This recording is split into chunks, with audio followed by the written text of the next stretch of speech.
ترسناکترین و ناراحت کننده ترین تئوری از انیمیشن باب اسفنجی. بریم ببینیم. من که پس از شنیدن این تئوری دیگه دلم نمیخواد انیمیشن رو ببینم. شما چطور؟ تو کامنت ها بهم بگید.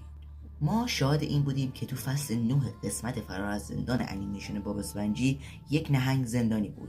اون نهنگ پدر اصلی پرن، یعنی دختر زمان حال آقای خرچنگ بود. تو یه سری از تئوری‌ها گفته شده که این نهنگ زندانی ما یا همون پدر اصلی پرن به دلیل کشتن مادر پرن، یعنی زن خودش، زندانی شده و آقای خرچنگ پدر واقعی پرن نیست. و گفتن وقتی که اون نهنگ زمان کشتن مادر پرن میخواسته از صحنه جرم فرار کنه، پلیسا گرفتنش و زندانی کرد. آقای خرچنگ در حادثه به صحنه جرمی برمیخوره و میبینه که پرن داره کنار مادرش گریه میکنه و جسد مادرش هم اونجاست. در اون زمان آقای خرچنگ پرن و همراه خودش میاره و به عنوان پدرخونده‌اش قبولش میکنه.